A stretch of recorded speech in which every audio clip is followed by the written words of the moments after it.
Pois bem, meus amigos, é um prazer tê-los conosco para iniciarmos a análise do direito penal, parte geral. Neste primeiro encontro, nós começaremos tratando da aplicação da lei penal, mais especificamente do artigo 1º do saudoso, querido, amado, desejado, contemplado e venerado Código Penal.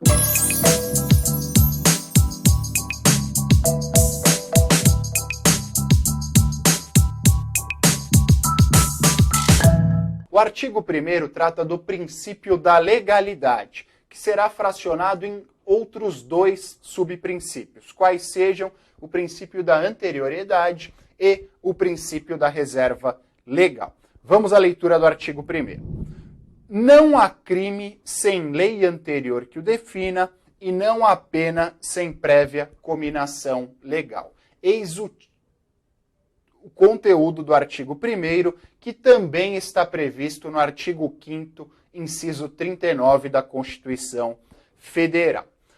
Se os senhores fizerem a leitura atenta ao artigo 1º, vão perceber o seguinte: ele é dividido em duas frases, em duas afirmações. E cada uma destas afirmações corresponderá a um dos subprincípios. A primeira parte que diz: não há crime sem lei anterior que o defina, corresponderá ao princípio da anterioriedade. E a segunda parte, que diz: não há pena sem prévia cominação legal, corresponde ao princípio da reserva legal. Falando rapidamente sobre o princípio da legalidade e os seus dois subprincípios. Tanto o Constituinte, em 1988, como o legislador penal, em 1940, fizeram previsão a este princípio, em primeiro lugar, por um critério político, qual seja, é necessário que não hajam imputações pontuais, é necessário que determinados crimes sejam tratados de forma excepcional, através de leis excepcionais e através ou após a imposição de penas excepcionais. Então é necessário que se tenha em mente esta circunstância. Em virtude desta circunstância surgiu o princípio da legalidade. Além destes subprincípios, aos quais já fiz menção, existem outros princípios que serão decorrência da legalidade. Eu gostaria de lembrá-los do seguinte também. Os senhores estudaram direito tributário, o professor do direito tributário fez menção ao princípio da legalidade, o professor de direito administrativo mencionou também o princípio da legalidade, o professor de direito civil e a maioria dos professores mencionaram este princípio. Então, na maioria dos ramos do direito, há a aplicação do princípio da legalidade, como decorrência do sistema que nós adotamos. Agora, quando vocês pensam no princípio da legalidade no direito penal, é necessário que vocês tenham em mente o seguinte: no direito penal, a observância ao princípio da legalidade ainda é maior. Nós temos a legalidade estrita, ou seja, salvo nas hipóteses em que haja um benefício ao réu, não é possível a interpretação extensiva do direito penal. Não é possível a analogia in malam partem, por exemplo, a analogia prejudicial ao acusado. Em determinadas circunstâncias, será admitida a analogia, mas a analogia in bonam partem, quando trouxer um benefício ao acusado. Então, eis a vertente da legalidade estrita. Falando sobre os dois subprincípios, o princípio da anterioriedade, ou seja, a lei penal só será aplicável àquelas circunstâncias que ocorrerem após a sua vigência. Os crimes que tenham ocorrido antes da vigência da lei penal não serão por esta abarcados. Então, só aquelas condutas posteriores. Só para que os senhores tenham um exemplo, para que vocês possam materializar esta circunstância. Supondo que no dia 1º de janeiro de 2015 passe a vigorar uma lei criminalizando a homofobia. E no dia 31 de dezembro de 2014, um determinado sujeito praticou homofobia em face de outro sujeito. Nesta circunstância, o sujeito que praticou o crime no dia 31 de dezembro de 2014 não sofrerá as consequências penais da lei que criminalizou a homofobia. E por quê? A lei passou a vigorar no dia 1º de janeiro de 2015. Então, todos os fatos anteriores, por mais próxima que seja a prática da conduta, não serão abarcados pela lei posterior.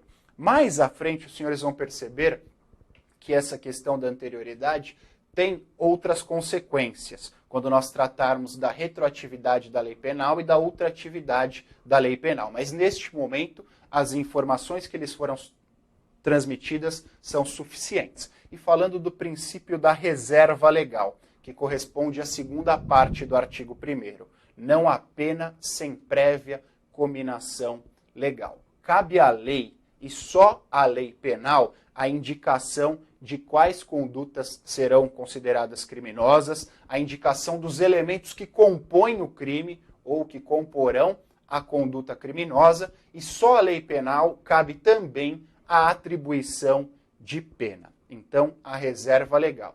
Só a lei penal há a competência para a composição, para a formulação de tipos penais.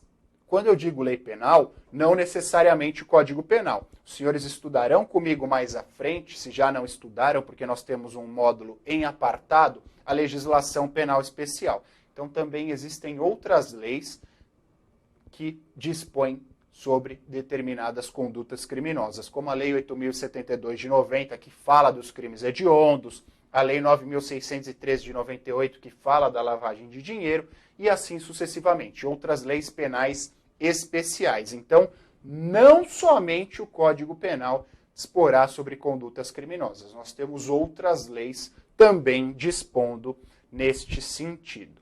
Tá? Então, anterioridade e reserva legal, dois princípios expressamente consagrados pelo Código Penal. Falando também de outros princípios aplicáveis ao direito penal, mas não previstos expressamente no Código Penal. Nós temos, em primeiro lugar, o princípio da intervenção mínima, ou seja, o Estado só intervirá ou só vai intervir quando os outros ramos do direito não conseguirem prevenir a conduta ilícita. Como sinônimo também do princípio da intervenção mínima, nós temos o princípio do direito penal de ultima ratio, ou o direito penal como última esfera de atuação jurídica. Ou seja, ocorreu determinada circunstância. Primeiramente, é necessário que se tente contornar, que se tente resolver essa situação através do direito civil, do direito administrativo, do direito tributário, do direito do trabalho, do direito ambiental, etc. Se estes ramos do direito não tiverem a capacidade de elucidar aquele problema, só aí nós aplicaremos o direito penal. Então, o direito penal de ultima ratio, o direito penal como última esfera de atuação jurídica. Princípio não consagrado expressamente no Código Penal. Nós temos também o princípio da fragmentariedade. O que é o princípio da fragmentariedade? Significa que o direito penal só protegerá os bens jurídicos penais mais importantes para a manutenção da vida em sociedade. Todos os senhores sabem que o direito penal, o principal objetivo, um dos principais fundamentos do direito penal, seguindo a doutrina mais moderna, é a manutenção dos bens jurídicos penais considerados essenciais à sociedade. Então, a manutenção da vida de cada um dos homens é essencial à manutenção da sociedade? Sim, por óbvio é essencial. Em virtude desta circunstância, o direito penal vai tutelar o direito à vida. O patrimônio é essencial à manutenção da vida em sociedade? Sim. Por óbvio, quanto à manutenção do patrimônio, nós não temos uma regra absoluta, mas a manutenção do patrimônio é essencial à vida em sociedade. Em virtude desta circunstância, nós manteremos ou tutelaremos o patrimônio. O princípio da fragmentariedade. Nós temos também o princípio da ofensividade, que diz respeito não só à imoralidade da conduta. É necessário também que esta conduta tenha o condão, tenha a capacidade de ofender o bem jurídico penal tutelado. Quando nós analisamos o princípio da ofensividade, é necessário que vocês tenham em mente o seguinte: o princípio da ofensividade vem sendo estudado e indicado pela doutrina há muito tempo, mas nós temos um fracionamento atual do princípio da ofensividade, que diz respeito aos crimes de perigo. E por quê? Nós já estudamos, quando da análise das leis penais especiais, principalmente o Código de Trânsito, a distinção entre os crimes de perigo concreto e os crimes de perigo abstrato. Quando nós pensamos nos crimes de perigo concreto, todos os senhores sabem o seguinte: olha, crime de perigo concreto é aquele crime onde há uma efetiva exposição a perigo do bem jurídico penal tutelado, ao passo que crime de perigo abstrato não há uma efetiva exposição a perigo do bem jurídico penal tutelado, contudo, dada a importância deste bem jurídico penal tutelado, o legislador entende por bem criminalizar aquela conduta. E, além dos crimes de perigo, nós temos os crimes de lesão ou de dano. São aqueles crimes onde há uma lesão ou um dano efetivo ao bem jurídico penal tutelado. O homicídio, por exemplo, é um crime de lesão ou de dano, porque para que haja o homicídio é necessário que se tire a vida de alguém. Ao passo que crime de perigo concreto é o crime de direção perigosa ou de racha, disposto no 311 do Código de Trânsito Brasileiro. É necessário que, para a consumação do crime, haja uma efetiva exposição a perigo de determinadas pessoas em determinadas circunstâncias, perigo concreto. E perigo abstrato, o crime do artigo 306 do Código de Trânsito Brasileiro, embriaguez ao volante. Não é necessário que se comprove a efetiva exposição a perigo de uma pessoa para que haja a consumação do crime do artigo 306 do CTB, da embriaguez ao volante. Por que eu falei disso? Porque eu mencionei o princípio da ofensividade. Nós temos o princípio da ofensividade. Não basta que a conduta seja imoral. É necessário que ela exponha ou imponha uma ofensa ao bem jurídico penal tutelado. E esta vem sendo fracionada, vem sendo mitigada em virtude dos crimes de perigo. Meus amigos, então, falamos rapidamente sobre os principais princípios relativos ao direito penal, falamos sobre o princípio da legalidade e falei da reserva legal e da anterioridade, que são decorrências do princípio da legalidade, e falei também de outros princípios implícitos, que não são consagrados expressamente pelo Código Penal, mas têm aplicação, terão a função de regência do direito penal, da aplicação do direito penal. Para nós terminarmos esse nosso encontro, eu vou falar de outros princípios relativos também ao direito penal e que são decorrências do princípio da legalidade. E estes princípios são expressos por termos em latim. Então nós temos 3 termos em latim que serão disponibilizados aos senhores aí na tela para que os senhores possam nos acompanhar. O primeiro princípio é o seguinte: nullum crime, nulla pena sine lege scripta. Significa o seguinte: a lei penal necessariamente será escrita. Há a proibição da fundamentação ou do agravamento da punibilidade pelo direito costumeiro. É necessário que nós tenhamos a lei escrita, seja o Código Penal, sejam as leis penais especiais, e ela esteja previamente disposta. Não é possível, reitero, a fundamentação de determinadas condutas ou agravamento de determinadas condutas em virtude do direito costumeiro ou do direito consuetudinário. Nós temos um segundo princípio que é o seguinte: nullum crime, nulla pena sine lege stricta. Percebam o seguinte: na primeira era lei scripta, aqui é estricta.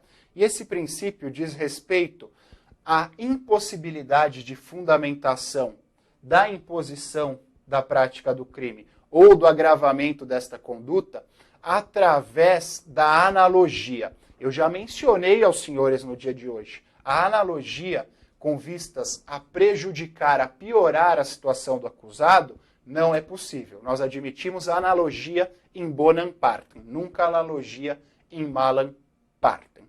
E um terceiro brocardo em latim, que vai representar um princípio penal, é o nullum crime, nulla pena sine lege certa, que diz respeito à proibição da edição de leis penais indeterminadas, ou o emprego de normas muito gerais, ou tipos incriminadores genéricos, vazios ou imprecisos. Quando nós falamos desse princípio, é necessário que todos vocês pensem nas normas penais em branco, porque há compatibilidade das normas penais em branco com o nosso ordenamento jurídico penal. Quando nós tratamos, por exemplo, no módulo de legislação penal especial da Lei 11.343 de 2006, a Lei de Drogas, eu mencionei a vocês. Meus amigos, tanto o artigo 28 como o artigo 33 da Lei de Drogas não traz expressamente a indicação do que são drogas. O conceito das substâncias consideradas como drogas e o rol de substâncias consideradas como drogas será extraído